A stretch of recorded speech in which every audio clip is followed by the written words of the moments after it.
Bino bibaddewo ku kyalo Migongo mu Ggombolola y'e Kiseka mu Lwengo ng'abavubuka abattiddwa babadde bateeberezebwa okubba pikipiki okubadde Ssemakula Muzeeyi eyakazibwako erya Serebu ne munne Faizo eyakazibwako erya Sinda Mukwano. Oluvannyuma lw'okubeera nti babbye kikubyala ebbanga ate babakwata poliisi zibatabudde batuuze ku kusalawo ne banyiiga ne beekolamu omulimu. Ffe tukooye naffe abazivuga tutuukisa ne tutya n'okutya abantu bannaffe tutwala abantu nga tumanyi balungi ne tutuuka mu kkubo omusajja n'akwefuulira. Wabula okuttibwa kw'abaana abatuuze baasoose kuwandiika bibaluwa nga babisuula ku makubo n'ebirala nga babitimba ku nguudo nga bigamba nti tukooye ababbi ba pikipiki. Ku kino abatuuze nga bakulembeddwamu ssentebe w'ekyalo kino Kakooza Godfrey bakyogeddeko we bati. Naye nga kino bino bizzeewo abantu bijja kulabika nnyo olw'obulagajjavu bwa poliisi.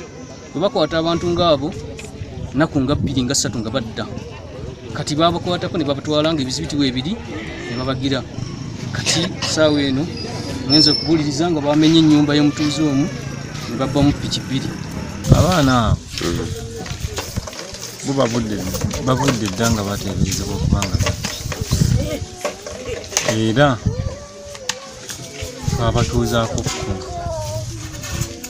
tubabuulira nga basentebe b'ekitundu kubanza abo abaana abafudde babadde batuuze bantu ba ku kyalo. Tutuuseeko mu maka g'abooluganda lw'abagenzi ne batutegeeza nga bwe badde batakimanyi nti abaana baabwe babbe. Bamanyi pulogulaamu zo zonna akola ki nzimanyi ate nga sirina kyemmanyi ndi mukazi nakasa bubasa ndaba bulabi nange sirina kyemmanyi ate nakyo. Baagala kukola balowooza byakubba bubi so sigavubuka bakola ebyo byonna twandibadde tebiriyo. Oluvannyuma poliisi etuuse n'eggyawo emirambo.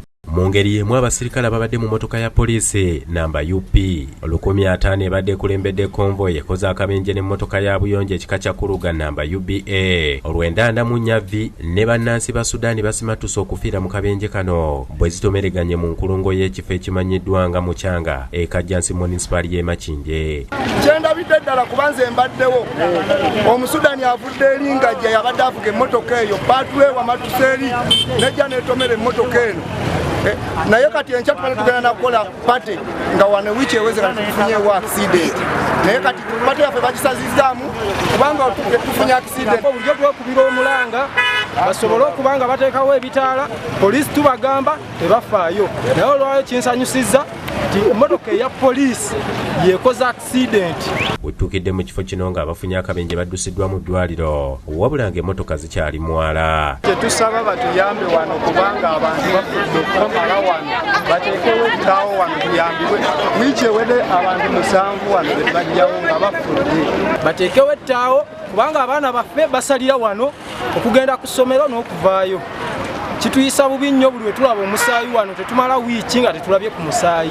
Twagala batterewo ebitaala abantu basusse okufa bannange kafuuse kattiro. Olwaleero tuli mu bweraliikirivu tugenda kusembera ebiseera by'ennaku enkulu bino kati tukisuubira okusukka mu mulundi ogumu kati kitegeeza buli lunaku tugenda kuba tufuna accidents ezisukka mu 5 buli lunaku. Oluvannyuma kasiringi zizze ne zijjawo emmotoka zino. Haruna Mugerwa ne Yudaya Namyalo be bakusakidde eggulire lino ku Lwabukedde TV.